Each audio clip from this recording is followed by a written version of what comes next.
Everyone, and welcome to our evening presentation. We're going to talk about depression, anxiety, and overeating, three common problems that we see all the time, and the things that you can do with neurotransmitters to help support patients.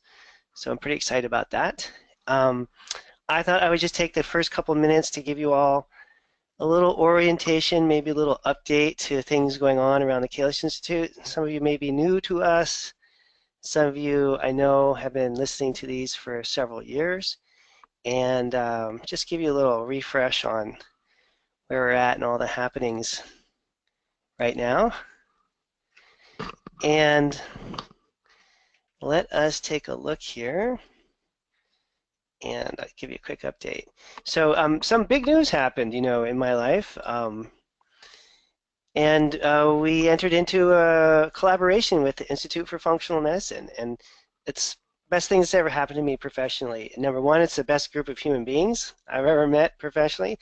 The IFM faculty and staff are just like incredible. They're like the top-notch doctors clinically and the most mission-oriented, compassionate, great group of human beings I could ever imagine to work with. So really excited about that.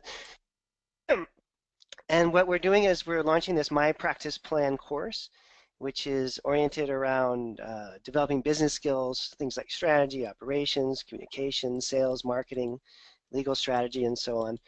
And some of the things that came out of the IFM, I was at the IFM conference in December last week, and and I think this really spills over to what I've been trying to do at the Kalish Institute. So I want to spend just a couple minutes talking about it. That I see functional medicine, I see my entire life really as oriented around a movement for social change. And this started off in the Kalish family. There's 4 generations of us that are really doing this. So my grandfather, Max Kalish, was an artist. He was a sculptor. He made bronze sculptures primarily of American laborers. He was very famous in the 1920s and 30s. And Max made a good living. He had an amazing office and studio on West 57th Street, New York City, right in the heart of Manhattan. He employed a dozen or two people. And but what he did and what he was passionate about was social change through the labor movement.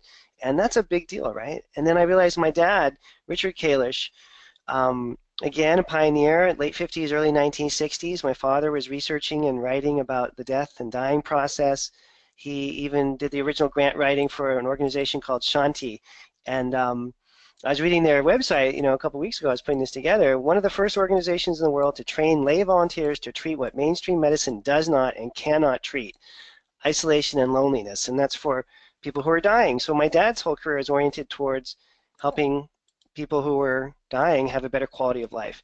And I never really thought about him as an advocate for social change, but it was radical in the late 50s to say we need to look at dying and the dying process in a different way. And then I come to my own history. I grew up in Berkeley, California, one of the most liberal cities in America. I then attended Antioch College in Yellow Springs, Ohio. Some of you may have heard of. In fact, this is the symbol for Antioch College. Like some colleges are like the Washington Huskies and the Cal Bears. Antioch, we were the radicals, right? And that's the symbol for anarchy there. So very sort of left-wing orientation.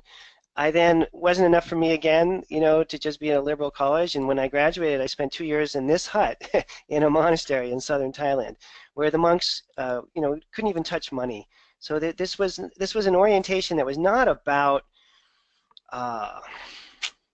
success in practice and not about making money, but really about helping people. And I realize now even my son, Asa, has carried on this tradition, and again, just putting together this talk for IFM made me realize all these things about my family that were so profound. And my son, I'm so proud of him.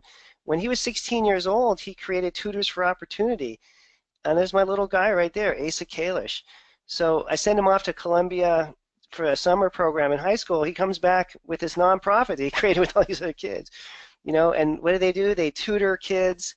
They take all the money they make from the tutoring and then they invest it in microloans that they give out to people all over the world, whether it's like Nigeria and there's some water plant thing that they funded, or whether it's Armenia or Cambodia or Pakistan, right?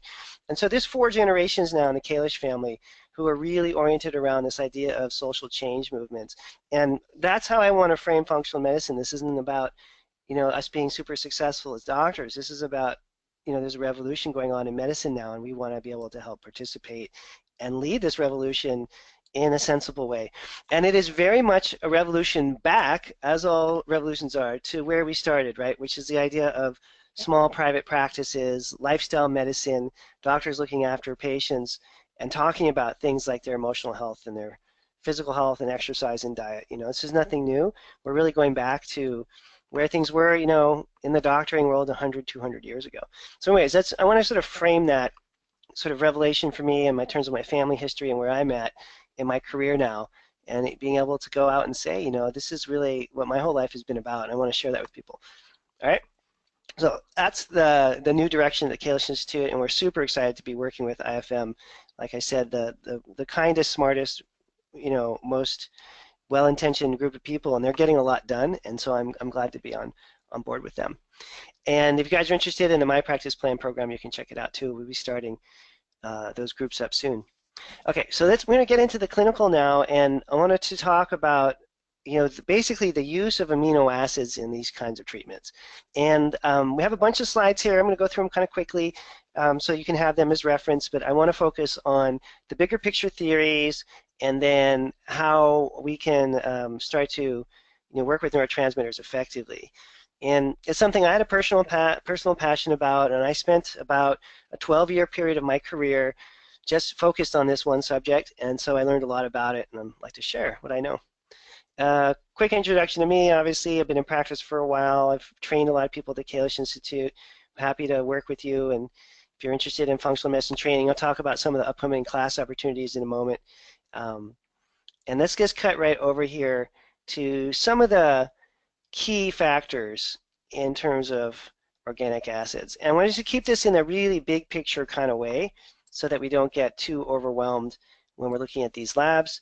And in fact, you can even do non-lab based programs. But quickly, review of organic acids. There's a really great section on organic acids that looks at cell energetics, mitochondrial function, very important.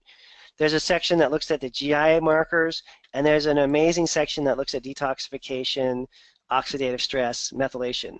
We're not talking about any of those tonight, but you should just know that they're there. What we're going to focus on are these markers here for the neuroendocrine system and how you can design effective programs to help people. And the supplements that are associated with all this, right? And so let's look at what we're going to focus on tonight. Again, down in here, lower left-hand corner, we want to learn how to use tyrosine, mucuna, 5-HTP or tryptophan, either one, 5-HTP or tryptophan, and vitamin B6 primarily, with a little bit of a mix of magnesium in there. Tyrosine, mucuna, 5-HTP or tyrosine, and B6. You master the use of those in different combinations, you're going to be able to help fix all these broken brains that are out there. So it's not too many products, and it's like overwhelming when you look at these labs, and I want to try to just boil it down so we're just kind of focusing and concentrating on just the neurotransmitter section alone, because honestly, in so many of my difficult cases, knowing how to work with that system has just made the biggest, impact on the patient. And it's a hard to learn skill set. And I certainly suffered for 12 years trying to figure this out. I want to try to share all that with you. And so we're not ignoring inflammation and insulin resistance and all these other things. I have a slide on it, right? But we're, going to skip through that rather gingerly and just focus on this one targeted area. You can't treat this in isolation, but we want to focus tonight on just what can we do for neurotransmitter metabolism correction, understanding that you have to address detox, GI, all these other issues as well, right?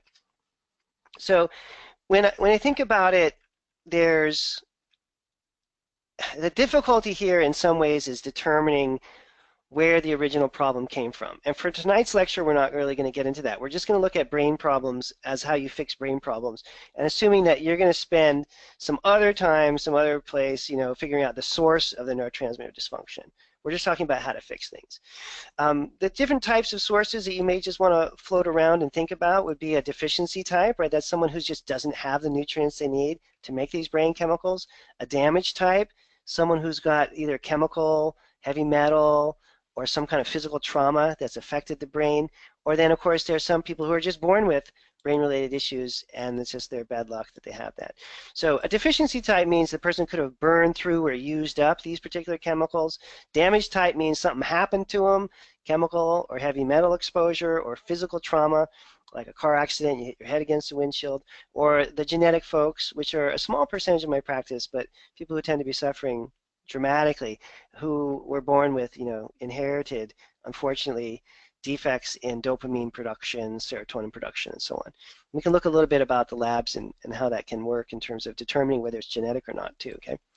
And then, again, deficiency, damage, or genetics, that triggers this neuroendocrine system collapse, which is obviously going to drag in the GI and the detox systems, which we're kind of skipping over for tonight. And then another one, another subject area which we can determine with the testing is to what extent is an inflammatory process part of the brain-related problem. And when we look at the labs, I can show you how to differentiate. Is it a stress condition? Is it an inflammatory condition? And of course, there's almost always a stress-related component, but my favorite example of this I use in class all the time is Bradley Cooper, who one of my favorite actors. Love the guy. He's funny, he's serious, he's handsome, he's great. He's just like a dude, and he can play a silly role and become a really serious role. But the role that I'm thinking of in terms of tonight is, the American Sniper, if you didn't see that film, and he plays the American sniper in the American military who's killed the most human beings of all time. I forget, it's like 300 people or something like that. But you see in the movie, you see him just degenerating into this ball of intense stress as he goes to Iraq and shoots people in the head, and then comes back to to Texas, where he lives with his wife and kids. And this sort of pure stress-induced brain-related problem is very real with a lot of the patients that we work with. Maybe not as dramatic as if you're a sniper or something, but we see this, and the mechanisms by which we see this played out are through the production of catecholamines, right? So here you have dopamine, norepinephrine, and epinephrine, and when the brain is stressed enough, like if you're a sniper or I don't know. I was pretty stressed in my second marriage, just being married to the wrong person. I don't know. She wasn't a sniper. She never killed anybody. But boy, she wasn't very nice to me a lot of the time, So just even in an unhealthy marriage, or what do I see in my practice? Like, a parent who has a kid that has a drug problem, someone who has a spouse that's an alcoholic, someone who's in a really tense work situation that they can't get out of, That level of constant stress is going to drive the catecholamine production through the roof. And we'll see this on the tests by measuring homovanillate and vanilmandulate levels. So really helpful to understand the stress component of all this, okay? And the stress markers. And stress can be enough to throw off a human being's brain, and something that we can restore, if we understand where it's coming from.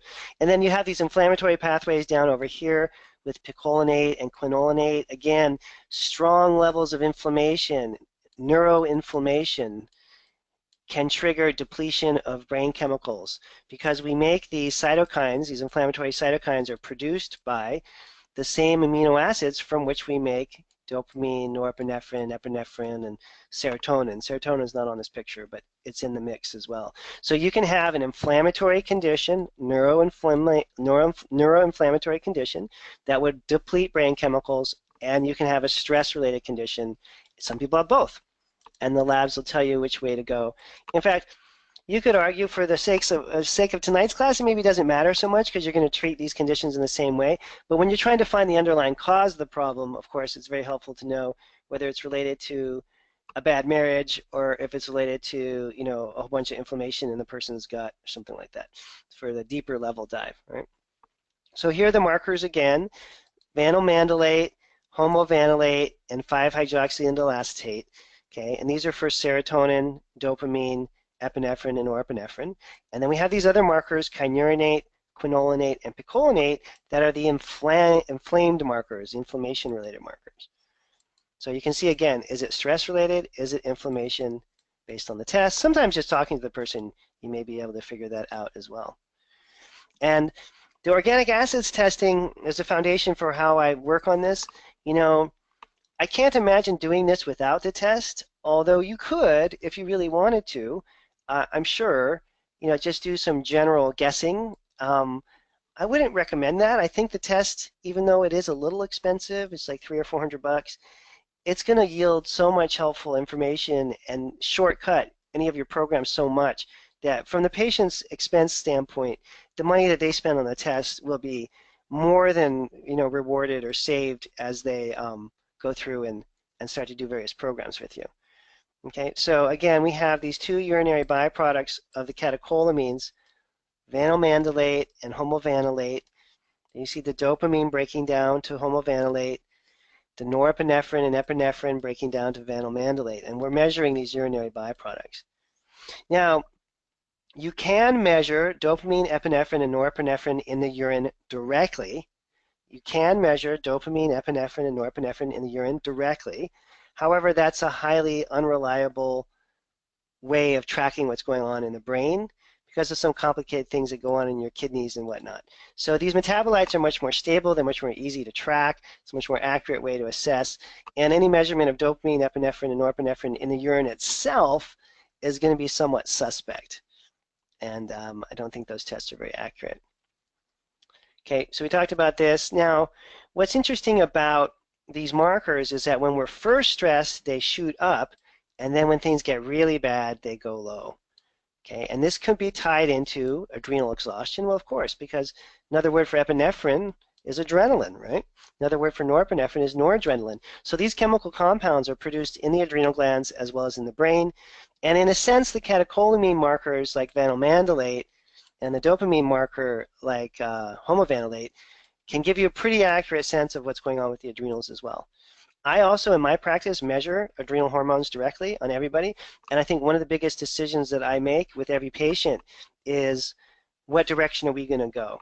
And in my mind, when we're looking at the kind of classic cases of fatigue and exhaustion and weight gain and these kind of problems that we see pretty much every day in our practice, there's going to be three directions that I'm trying to assess. And am I going to go down one or two or all three of these different pathways, right? And the one obviously is neurotransmitter function, like we're talking about tonight. The other would be to wonder, how much am I going to really work on cortisol in the adrenals or the thyroid, the hormonal component to all this. And then the third would be cell energetics. So let me just show those to you real quick here. So in the Kalish method, the neuroendocrine system, I'm always wondering, am I going to do an adrenal or thyroid program? Okay. Am I going to work with the brain or the neurotransmitters, or am I going to work with cell energetics, mitochondrial health? Which one of these areas, adrenal, thyroid, brain, or mitochondria, is going to get this patient the most relief from their fatigue? And so I use the labs to differentiate, and whenever I see these brain markers, I'm always in my mind comparing them to the adrenal markers and thyroid markers and markers for mitochondria to see where the biggest problem is. So definitely don't just treat the brain with everyone. You can also have high vanilmandelate, right? That would be the initial stages of stress. And here's some more detail on some of the products that we're going to use. So we can use tyrosine to improve. We can use L-DOPA to improve dopamine, norepinephrine, and epinephrine. So I'll say that one more time. I guess you can use phenylalanine, but I don't. It seems inconvenient. You can use tyrosine or L-DOPA along with some vitamin B6 to improve production and function of dopamine-related neurons, norepinephrine-related neurons, and epinephrine or adrenaline-related neurons. So these three ingredients, tyrosine, L-DOPA, and B6, very, very effective. And I'll just show you on a quick wellness plan here how that translates. So tyrosine obviously is tyrosine, right? And most companies sell it in a 500 milligram capsule, typical. And if you're wondering what a starting dose is, somewhere around 2,000 to 3,000 milligrams a day, something like that. The L-DOPA is sold as an herb called Mucuna pruriens. And that is an herbal form of L-DOPA, and it's all standardized to a certain potency. You can see on the labels of the various products. And that product, depending on what company you're using, It's typically quite a potent little thing. Usually you give people just a few of these a day, okay? And this would be like a first level, and then if that's not sufficient after a few weeks, this would be a second level kind of program. And then remember, you need the B6 always. So in order to get around the B6 problem, I just give everybody a multi that has a ton of B6 in it. So multi with B6. You could give them separate B6 if you want. So these are the kinds of supplements that we're talking about. And again, here are the pathways. Here's your tyrosine, here's your mucuna or L-DOPA, and then here's your B6. And those three ingredients in different combinations are going to yield you increases in dopamine, norepinephrine, and epinephrine. So in a way, it's a way to help the adrenal glands, the adrenal medulla. It's a way to help, the brain. It's a way to help a lot of different things. So same exact scenario here. Now we're talking about homovanillate. It's the dopamine marker. The solution is the same, right? Because this pathway is all the same. High homovanillate, low homovanillate, all that complication doesn't really matter because look, you're going to be using L-DOPA and tyrosine to fix all these things. So the solution is exactly the same, regardless of which one of these brain chemicals is off.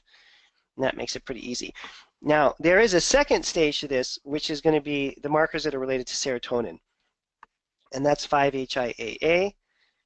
And as everyone probably knows already, tryptophan and 5-HTP are the precursors to serotonin. And what's that sneaky little thing right in there? That to me looks like vitamin B6. So remember we saw B6 being essential for catecholamines. Turns out if you don't have the B6, this is not going to happen. You could give someone a truckload of tryptophan and a jet load of 5-HTP, and if they don't have the B6, it ain't going to make it over to serotonin. So B6 is super mission critical, and how many programs have failed because of the lack of B6? I hate to even think about how common a problem that is. And then another question I've had for about 20 years is which is better? Is tryptophan better or is 5-HTP better? And it depends. So let me try to describe the depending part to you because this is super important and you should know how to use each of them. And remember, there's only we're not talking about an infinite number of ingredients here, right? We're talking about just a few. And so learning how to use the dopamine, catecholamine side properly, and then learning how to use the serotonin side properly, it doesn't involve that many supplements, okay? It's not a totally overwhelming thing. So I want to try to present the whole detail tonight so you guys can kind of get a general sense of familiarity with the products and also maybe some comfort around starting to mess with this stuff so you can help people. So let's talk a little bit about this. So tryptophan is right here.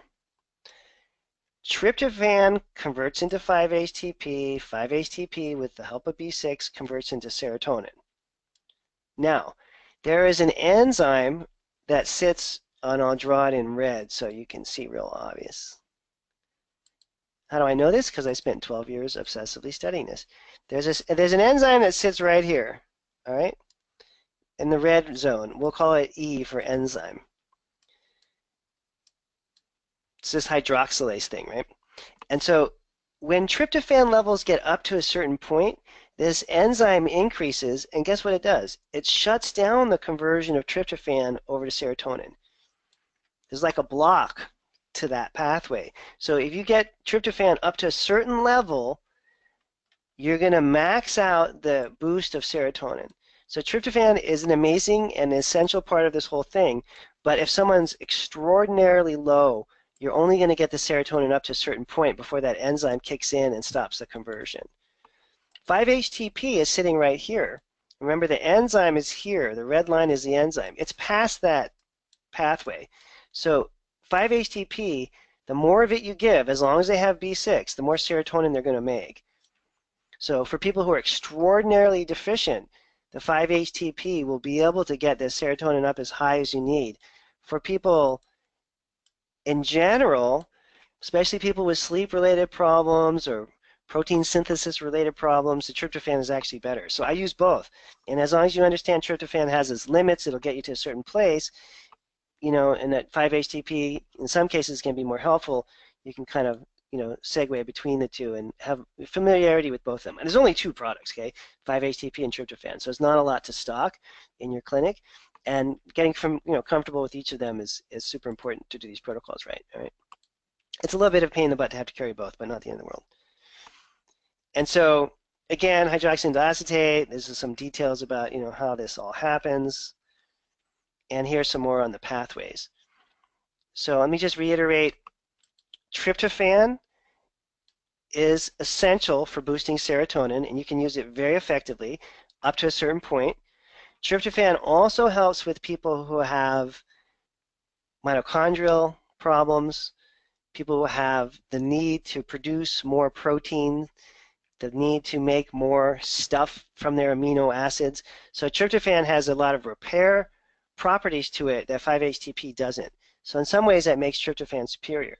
However, because there's this enzyme blocking system thing here where the red line is, tryptophan can only get your serotonin up to a certain point. So for people with extraordinarily low serotonin levels, 5-HTP can be better, even though it doesn't have all these magical properties of repair that tryptophan does. For the really low serotonin people, 5-HTP can work more effectively. And then we mentioned this earlier, you also have this kynurenate pathway, right? So when you're inflamed and you've got a lot going on in that regard, gut inflammation, emotional stress inflammation, whatever it is, tryptophan and 5-HTP can become depleted, i.e. serotonin can become depleted because you're diverting your amino acids over to this other pathway. There's only a certain amount of them to go around. And of course, if that's going on and it's bad enough, you could even have a problem with melatonin and end up with a sleep problem and depression and all this other stuff. So again, I've learned over the years just to trust the labs completely. Just put my belief in science, and it all works out somehow. Okay, high kynurenate, inflammation, something going on with your immune system, getting messed up with. Okay, and then there's a special B6 marker too, which is extra special, xanthuronate.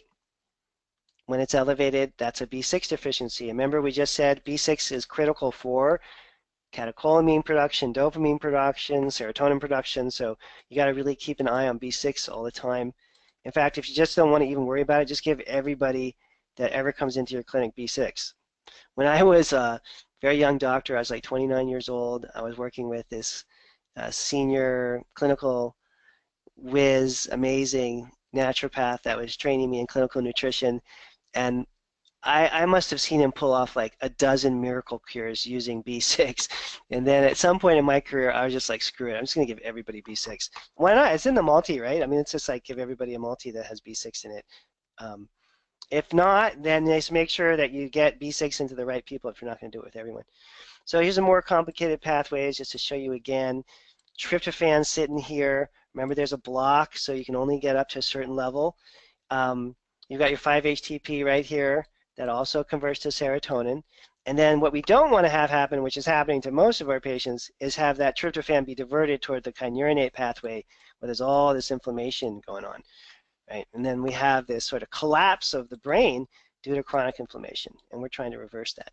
Now, the funny thing is you don't have to fix the inflammation to fix the brain. You can fix the brain right away, get them thinking and feeling well, and then chase down the inflammation and the gut problems and all that other stuff. In fact, that's why the Kalish method is set up like this. Neuroendocrine is first. Why not? Get people feeling better first. As you're doing that, track down the pathogens and the toxins and the oxidative stress problems. Ignoring that, but we want to relieve the human suffering up front first, and then move into these other more complicated areas, okay? And let's see here. Again, quinolinate, high inflammation makes high quinolinate, that's a problem. Picolinate, similar, high inflammation makes high picolinate, that's a problem. And kynurenate, as you mentioned. Those are the three inflammatory markers, right? Kynurenate, picolinate, and quinolinate. And I'll just show you one other kind of cool diagram here. Well, we'll give you this, let's do a quick break. Let's do something like relaxing. It's because we're all kind of like working too hard anyways. So this is the hometown where my family's from in Hawaii, Honoka. Can you believe that? And my uncle Mike, I'm not making this up, we were just visiting him this summer, he owns a 500-acre ranch. and it's right there. And it goes from the beach all the way up the mountain, like 6 miles or something like that. Can you believe that? Oh my gosh, it's like paradise. Anyways, I had a really great summer. My mom turned 80. I took her back to her hometown for the summer, and we had a really wonderful time there. There's a kynurenate pathway. There's my new car. I bought an Alfa Romeo 4C. I know it's a little extravagant, but it's the love of my life. I don't know what to say about my Alfa other than I just love it more than anything. There's my old Alfa, in case you're wondering. There's my son in my old Alfa, and there's back in Hawaii again. Okay, now we got ourselves refreshed. I have a car problem. I know that. The only good thing about my car problem is that I'm limited now because I got 4 cars. I don't have any more parking space, so I'm going to have to stop for a little while. I got the 2 Alphas. I got a vintage Mercedes, and then my regular little Mini that I run around in. Okay, so let's do just a moment here. I want to talk about the mentorship. This is why I teach these free webinars, because I want you guys to come and take my training program because I believe it's super helpful. I watch doctors transform their practices all the time. I'm interested in finding the right doctors to take the class, ones that really want a clinical model, people that want to have a more efficient business, people that want to transit and kind of get into this functional medicine thing for real. We're starting a functional medicine mentorship class the next week. It's happening. And this is the last one of the year. We're not going to be doing one for a while because I have all these other commitments now. And so if you're interested in doing it, this is the time. You get 6 months of mentoring with me. The live weekly calls that we do. We have this amazing community of doctors. We have a couple thousand case studies. We have assignments and reading and testing and more resources than you could possibly imagine. It's a really great group of doctors. It's a really great experience for doctors, and I spent over a decade building this thing. I'm going to show you real quick what the community looks like, just so you can understand what we actually do. And here you are, you log in. It's a whole massive software world. My meditation teacher calls it Dan's world, but and it's got interactions with other doctors, right? It's like kind of like a Facebook format here. You can look at what other doctors are saying and talk to other practitioners. We've got the content and resources here that just go on. Here's some new doctors that are coming into the class that go on and on and on. We have a case study library. So like for example, for tonight, you could type in, I don't know, dopamine into the case study library. And there's like literally a couple thousand cases in here. Restless leg, OCD, throat cancer and dopamine, Bacteroides fragilis and dopamine. So it just goes on and on with case studies. And all these case studies are transcribed, and there's also a video behind them. Migraines, anything that you can imagine is in here. There's thousands of these case studies that we've put in here that are from the various classes that we've taught in the past. And then I've got the discussion forum. We've got the actual content and how the class rolls out, the live calls. It's a very robust system that we've created. Pretty proud of it. And we're starting a new group. And it'll be till the middle of next year, perhaps, that we start another class. So if you've been thinking about it for a while, jump in and get in touch with us in the next week or so, and we can get you started, right? There's the community. We have the lecture hall. There's a great, amazing amount of, oh, and we have, here, let's get back to the talk here. And we have a discount if you sign up by a certain date. I think you save like $500 or something, okay? So now, let's take a look at supplements that we're going to use to fix this stuff. Tyrosine, number 1. Talked a lot about that. L-Dopa, or you could call that Mucuna if you want, but it's really L-Dopa. 5-HTP, or tryptophan. We mentioned that a little bit about that, right? And vitamin B6. So it's not that many things that you need to learn about, and I want to show you some basic protocols about how you can set all this stuff up. So we got a bunch of other things here. There we go. But let's take a look at a typical lab, and then I'll show you what a typical protocol can look like. Well, here's an easy one. My staff kind of stacked the deck here. That one's pretty easy, right? See the big L? So low vanillate, low homovanillate, low 5-HIAA. So all these markers are low. So you can't really go wrong with someone like this in terms of what your potential treatment would be. So let's talk about the different levels and the dosing schedules that you can follow. Now, number 1, let's talk about like the first level. Now, in this case that we're looking at now, this person has both serotonin and dopamine problems, and the catecholamine problem, so you can't really go wrong, right? So the first level, the first opening move for most people is to use tyrosine around 500 milligrams once or twice a day. Depending, if the patient's super sensitive, don't give them too much, and that is just like to test the waters and see what happens as you bring their dopamine, epinephrine, and norepinephrine levels up. If that's not sufficient, you can add in a Mucuna-related product, and many of the companies that we work with have these, okay? And that's typically dosed pretty high. You have to do a little bit of math on the numbers depending on the company that you're working with. You can check with them. But most of the Mucuna products, remember, this is L-Dopa. This would be like the second level if you're really trying to boost the tyrosine-related brain chemicals. Second level up, okay? First level, second level, meaning that you keep the first level going, so you've done a week or two of the tyrosine, 2 weeks at the most, nothing's really happened. You can add into that the Mucuna and really start to bring up the dopamine, epinephrine, and norepinephrine more significantly. Okay, and oftentimes this is enough. If that's not enough and you want to go down another pathway, then you can look at the 5-HTP or tryptophan pathway, right?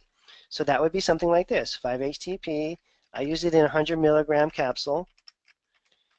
And that first level would be 2 to 3 of these, 2 to 3 of these before sleep, not 32. 2, 2, 3, there we go.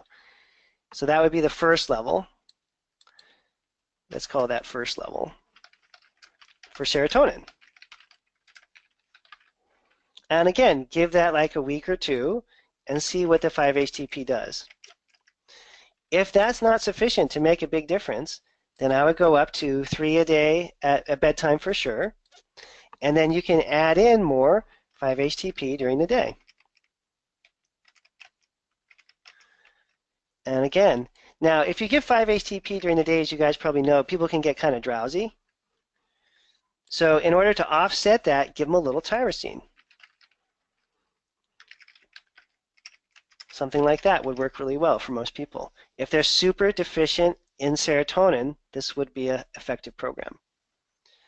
If the 5-HTP doesn't work, or for some gut feeling you think tryptophan is going to be better, then you could just swap out tryptophan for the 5-HTP. So this would be tryptophan, except for, of course, those are usually sold in a 500 milligram capsule. So you do, that would be your first level, right? Let me get rid of this for a moment here. So you'll be tryptophan, 500 milligrams, first level, serotonin boosting, 2 or 3 of these before bed. If that wasn't enough after a week or two, then you could bring up the tryptophan.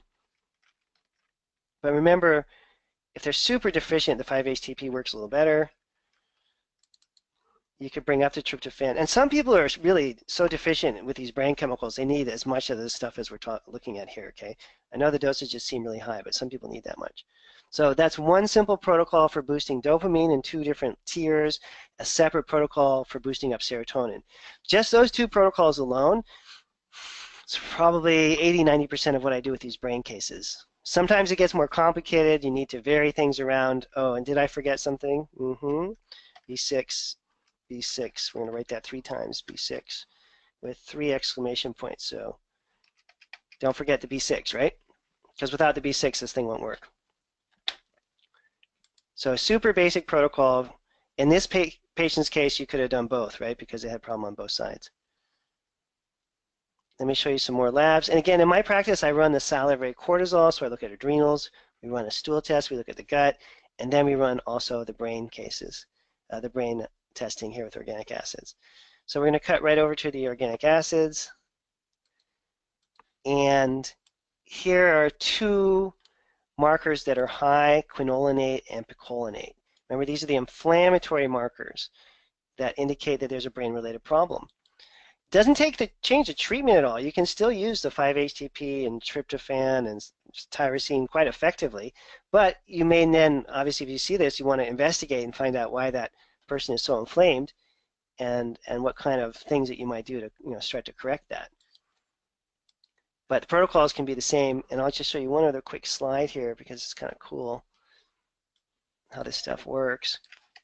So here's your, so let me blow that up for you so you can see here. Yeah, there we go. So when you have this quinolinate, kynurenate problem, right, here's your pathway here. You got your inflammation driving all this stuff. You got your quinolinate heading over this way, and it affects glutamate levels. Remember all this from school? I guess I totally remember the classes when I was learning all this. And you got this calcium, magnesium, right? And you got the NMDA receptors and all this stuff.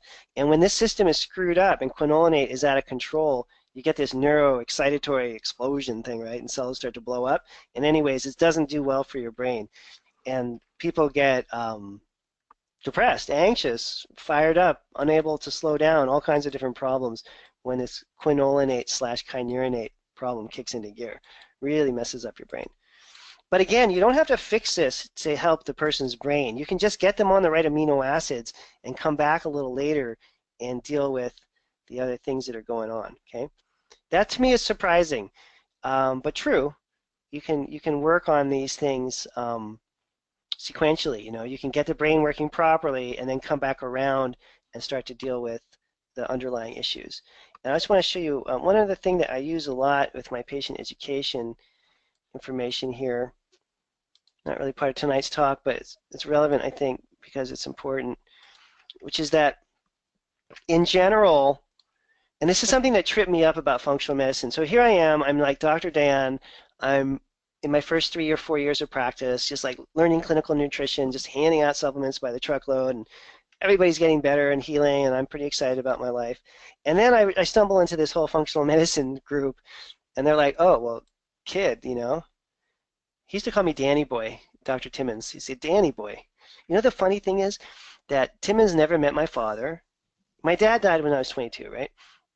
So I'm kind of constantly in search of older male model, role model people. So anyways, I'm working with Dr. Timmons. He's like, you know, about my dad's age. And he started calling me Danny Boy, and having never met my father, and the only other person in the history of the world that ever called me Danny Boy was my dad. So anyways, he's Danny Boy. You know, it's great that you can do all these things, but don't you want to know what the underlying cause of that person's brain problem is? I'm like, I guess so. Is that worthwhile? He's like, yeah, you better figure this out. Is it a gluten problem? I don't know. We got to change their diet. Is it a GI infection? Is it a toxin? Yeah, you better investigate and find the underlying cause, because these wonderful brain programs that you're running, you know, aren't doing people that much good if you're letting the underlying cause percolate and get worse and worse and worse. And so that was a real revelation for me in my early years of practice. And then because I'm a little bit of an extremist, I just thought, oh, screw this. I'm not supposed to treat symptoms, so I'm going to forget all the clinical nutrition I learned to help treat symptoms, and I'm just going to spend the next 10 years of my life finding the underlying cause. And then around year 12 to 15 of my practice, I was like, oh, maybe I could do them both. Maybe I could get some symptomatic relief up front with these brain programs for depression and anxiety and so on, and buy myself some time to find out what's really driving it. And that's how I run my practice now. Symptomatic relief up front, buy myself some time to get the diet figured out, to get the GI infections cleared up, to get all these other things regulated well.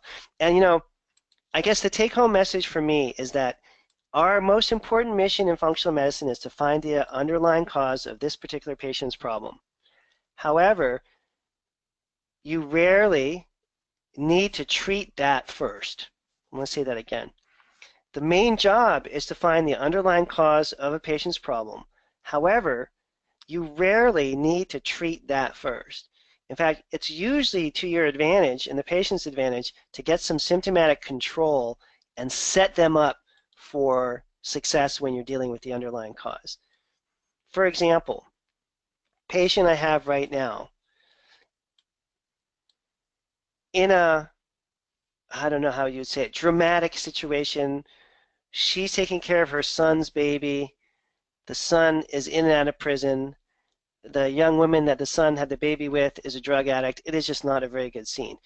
It is not realistic for me to tell this woman, you know, you should resolve all your, you know, emotional issues around your son right now, because she's just trying to figure out, is she going to raise this, you know, 6-month-old baby or not? Can she even raise it? Or, you know, what's going to happen? So a lot of times the underlying cause, if it's a massive stress like that, we can't make it go away, but we can do a lot of symptomatic control to help people handle the situation they're in. You might have another situation where You have someone who has a major toxin overload, and they're full of mercury and lead and arsenic, and you know that, but they're pregnant, and you're not able to do a detox program on a woman who's pregnant because that would just make everything worse. So you may have to wait to deal with the underlying cause and work on short-term symptoms in the beginning. So there's many, many times when we can identify the underlying cause, but we don't have to jump in and start with that. And so the brain programs are a really great opening act because you can get control over obsessive compulsive disorders, over anxiety, over depression. You can help people sleep better, really improve brain fog and mood. You can eliminate sugar cravings. I didn't really talk much about that yet, but these protocols, if anything, they're very effective at eliminating food cravings and really getting people to lose weight. So there's so many benefits of working with the brain that I think it's a legitimate thing to do that up front as you're just getting started, okay, with a patient. As long as you have your eye on this bigger picture, there's our mentorship starting. I'm going to show you some more lab examples, okay? And then I'll try to go through a few questions. I don't think I can handle all the questions. We're going to run out of time, but I'll try to answer a few of your questions. And if you have a lot of questions, you should take the class because it means you're interested and engaged, okay? So let's take a look here. Just some more examples. I think part of this is repetition helps. An adrenal panel, we're not ignoring the adrenals. Thyroid should be included in this as well. So there's really low cortisol, low DHEA.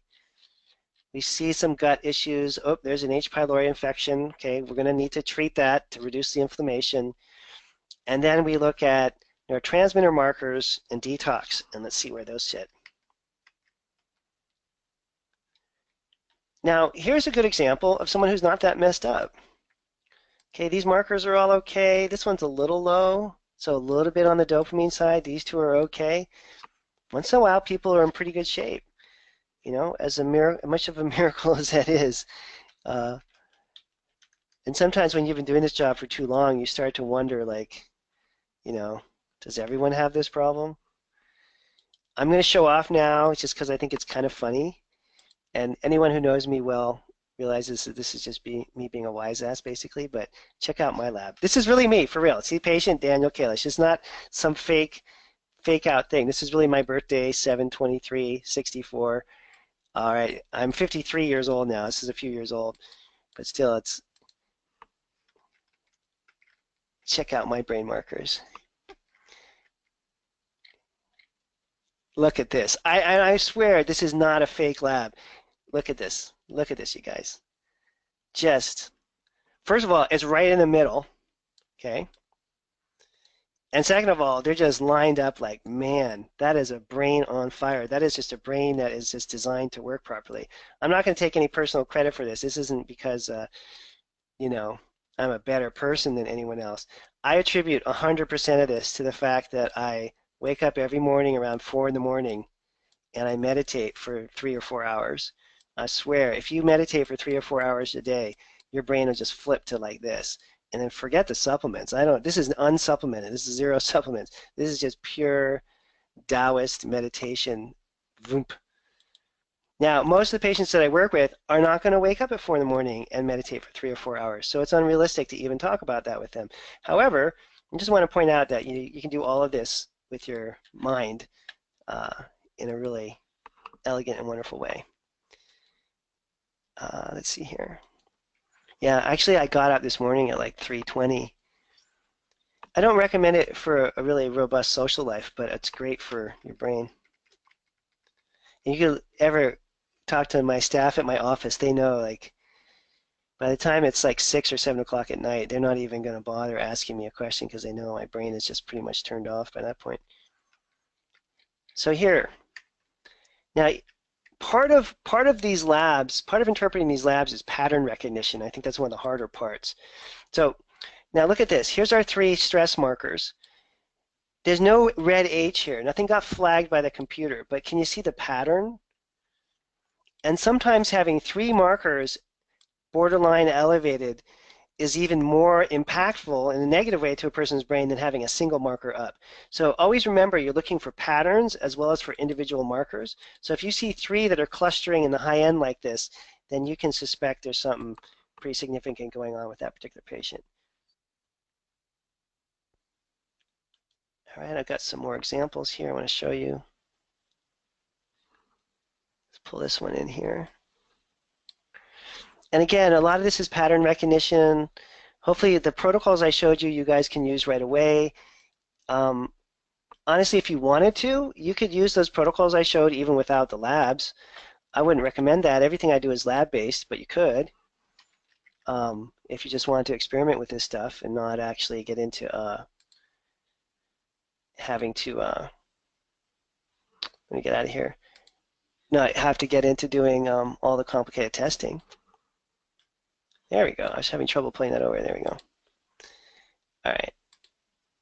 So let's look at a few more, okay?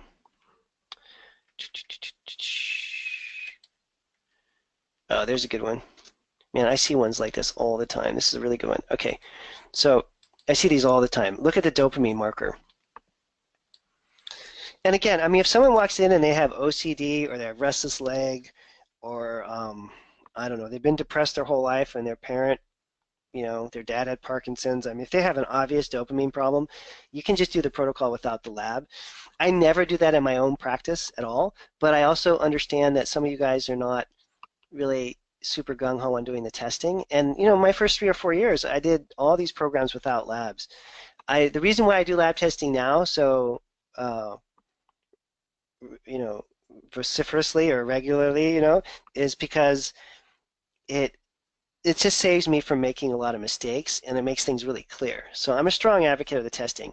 But if you're just not going to do the labs, you can still try protocols without labs, all right? Even though I don't recommend that as a great strategy. But anyways, this marker here, homoventilate being this low, I see this every day of the week in my practice, and that is a low dopamine person. There is almost 100% guarantee you're going to help someone if you can catch a level like that, that's that low. You're really going to make a difference in that person's life. And I actually had a patient like this yesterday. She had one of those stacks of a file with like 15 to 20 labs from 4 to 5 different integrative doctors over the last 7 or 8 years. And, you know, I'm always still thinking, like, is this really going to help? And we did this test. She had a super low homoventilate. No one had ever messed with her dopamine before. Dad had Parkinson's. She's been depressed and anxious since she was like 5 years old. So it's a lifetime of suffering. And I'm pretty convinced she'll get better, you know, in the next couple months. It's not even be that hard. So it's super important to have this in your toolbox because you'll get a lot of patients where this is their main problem, you know. Oh, and by the way, when we do the live Q&A calls, I actually didn't do this on purpose, but this is from class in the last month or so. So the doctor submits their case. This is what we do in the live calls in the training program. Doctor submits their case, you know, top complaints, and then they send in the labs, and then we go over the labs together as a group. That's what the class is about, the live calls. So here's a really good one, right? We've got vanilmandelate problems, homovanillate problems, hydroxyl acetate, and kynurenate. This is like an example of everything that could go wrong with your brain going wrong at the same time. So we should be able to dissect this pretty well now. So let's look at it.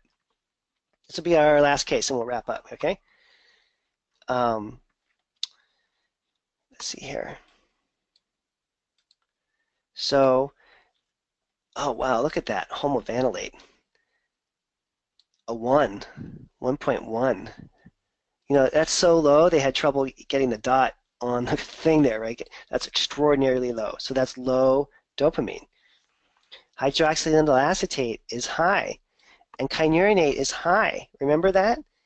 That's this person burning through serotonin, stressed and inflamed. 2 reasons why their serotonin is just going down the toilet, right? They're just burning up serotonin through stress and inflammation and completely have already depleted their dopamine. If you look at that protocol that I set up earlier, you could run both of those protocols with this person, like literally. You could run the dopamine program and the serotonin program simultaneously, and they would probably think that you were some kind of saint that had come on this planet just to save them, okay? So you can't go wrong, right? 2 markers for serotonin, an outrageously low dopamine level. It's a really straightforward process to go through. And as I showed you guys earlier, the protocols are not even that complicated. Just learn how to use, let me write these down again, learn how to use tryptophan and 5-HTP. Let me write all this out. 5-HTP, the tyrosine that we talked about, and the mucuna, and then either stress about it or just give everybody B6, but just make sure the B6 is in the picture. Some of these companies will actually cram the B6 in with the 5-HTP or whatever, so you don't have to worry about it. And how much B6? At least 100 milligrams a day if they're really messed up. Okay, at least 100 milligrams a day if you got a big problem with B6. I would say maybe a minimum of 50, but 50 to 100. And remember, you can get these dosages. We went through the dosages already. Let's see. Let me clean this up a little bit so it's easier to see. These are the ingredients that you need to learn how to mess with. It's really even not that many things, right? Tryptophan, tyrosine, 5-HTP, mucuna, and then everyone needs B6. And different combinations of these, and you'll just have stellar results. So I'm going to wrap it up for tonight. If you need to take off, please do. I understand. I'm going to go stay for an extra few minutes and go through questions. If you can hang out, great. Otherwise, go hang out with your kids. If you want like a personal recommendation, I strongly recommend, and I know I'm late to the party here because it's the second season already, but best TV show I've watched in a long time, Stranger Things. Have you seen this yet? So good. Netflix. So, you know, if you need to go rest, go to your Netflix, check out Stranger Things. If you've already seen the first season, then, you know, I'm a little behind. Sorry, I'm like a year behind on that one. My office manager was making fun of me. She's like, you just heard about that? All right, so let's go through some questions here. Oh, Patrick, love the question. On the brain inflammation markers that show up as DL, is that a good thing? Haha. Oh, man. All right, Patrick, thank you for asking that. So can I, oh, man. We're going to go late now because that was a really provocative question. So what Patrick is asking is a profound question. He's saying, okay, these markers are low. Is that a good thing? No. No, no, no. No, no, no, no, no. Each one of these 46 markers on this test means something different when it's low than when it's high. Many of these markers, when they're low, mean something extra bad is happening. As an example, for what Patrick just asked, quinolinate is low, kynurenate is high. Let's go back. I swear I didn't set up that question. Patrick just asked that randomly. But he sort of, this is something I'm very, very concerned about nowadays. I want to show you guys all this stuff real quick. We're totally off topic now, but I'm going to show you one example here, okay? So remember now, we have, hang on a second, that's the wrong diagram. Here we go. So remember now, we just looked at this lab, and we had a high kynurenate and a low quinolinate. So look at what kynurenate, one of the things that kynurenate does. It's complicated, but it's an NMDA receptor antagonist. Antagonist being the operative word. What's quinolinate?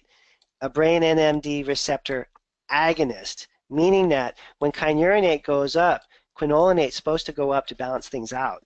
That was that diagram I showed you guys earlier. I didn't really explain it in this context, but this guy here. So if kynurenate goes up and quinolinate is low, that is extra big disaster zone, okay? That means that the ratio of those two is off, and that's an extra big problem. Now, just to provoke your thinking even more, I want to show you some mind-blowing stuff here for 1 second, real quick, because Patrick set in motion this whole thing I've been obsessed with. All right, this is going to blow your minds. You ready for this? I hope you're all sitting down. Sit down. Take a deep breath. You ready? What about oxidative damage? Is it better? Well, we know oxidative stress markers being high is bad. Cancer, diabetes, heart disease, bad. Can oxidative stress markers be too low? And what does it mean if they're too low? Absolutely, you need a certain amount of oxidative stress just to function, right? Excessively low oxidative load is a problem, which in some ways may be as significant in some weird ways as having a high level. And this is gonna go on for like the next hour now that Patrick asked that question. What about these markers? What about this whole page right here? Okay, we know the high markers are bad. What does it mean when there's a pattern of low markers? That's extra bad. So for many of the organic acids markers, and this varies from marker to marker, a high level is bad, and a pattern, not an individual marker, but a pattern of low markers is extra bad. And look at this pattern here. Low, low, low, undetected, undetected, low, low, low, undetected, low, low, undetected, undetected, right? This person, the predominant pattern here is that they're undetected or low. That can oftentimes, as a pattern, reflect an even bigger problem than if the markers are high. All right, sorry, Patrick, that's probably more of an answer than you wanted to get on that one. But what if someone's on an SSRI? So I think the number one thing is that they don't change their medications. Obviously, they stay on the drugs. We just had somebody yesterday in class, and it was one of the doctors in the training program, and she had this patient that took herself off of Lexapro. That's never a good thing, right? So we don't want to suddenly change the medication, but we can support neurotransmitter function while the person's taking an SSRI. And once their brain is in great shape, 6 months or a year or two goes by, then they can taper off the medication. Okay, and you can absolutely do these programs with people who are on the medications. Can nutritionists join the program, or is it only for medical practitioners? Yeah, we take nutritionists, kind of like you should talk to me first to make sure that it's appropriate for you. So I guess nutritionists can take the class as long as we have a conversation, you and I, directly. That's for Karen. And some of the best practitioners that we work with are nutritionists, but I just always want to make sure that you're in a good position, that you have a doctor you can work with and whatnot. Okay. What have you seen to often work with restless leg syndrome? Absolutely, these dopamine-related programs, very effective. Maggie said B6 or P5P. I use the P5P. For those of you that don't know, that's peroxyl 5-phosphate. That's the coenzymated form of B6. It's kind of like the fancy form. It's a little better absorbed. Let's see, you guys have got a lot of questions. Hang on, let me just keep going here. Sorry. Let me see. There's some earlier questions that I missed, so let me see if I can get to some of these at least. I think we're going to run out of time before I can do them all. But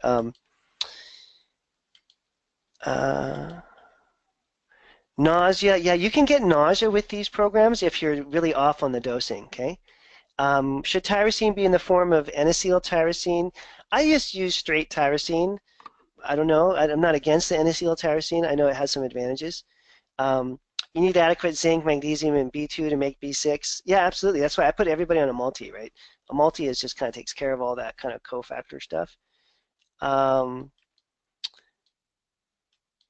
So if someone gets nauseated and shaky when they're on 5-HTP, half of those people many of those people will resolve if you put a little tyrosine in the program. Okay, many of them, not all of them. Let's see here.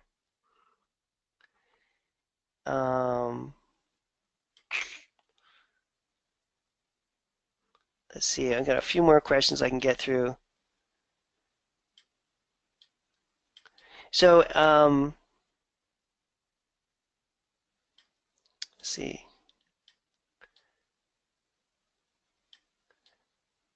There's a couple other questions. Let's see if I got them. Is it an audio problem now? I don't think so. So maybe someone's sound cut out. Do you prefer the Genova test over Great Plains? I'm a real Genova fan, primarily because my teacher is Richard Lord, who's the man that developed the Genova test. So I have a very strong bias toward Genova, but it's entirely because of Richard. And he's the man that set up and built these machines, 30, 35 years ago, and he's my main teacher. So I'm just 100% on the Genova side. Yeah, we'll have this recorded. You can listen to it over and over if you want. And I get my Mucuna from Designs for Health. The product is called DopaBoost, Designs for Health or DopaBoost product. Can you combine tryptophan with 5-HTP? I never do, but I don't think there's a problem doing that. What if someone's taking a dopamine drug? That one I'd have to check with a pharmacist about. I've never been in that situation before. I'm not sure. P5P, again, like be 50 milligrams range as a minimum. And I think I got through most of the questions. I'm going to wrap it up now. We're a little bit over time. Super glad you guys attended. We're going to be doing a free webinar like this once a month. I told my staff today until I retire, which is going to be a long time from now. So if you guys are interested in this stuff, join us next month. If you're interested in a mentorship program, give us a call or send us an email, and we'll tell you about the class that's starting next week. And have a great rest of your November, and I hope all you come back and join us next month in December. We'll have another talk before the year is out. Okay, have a good evening, everyone.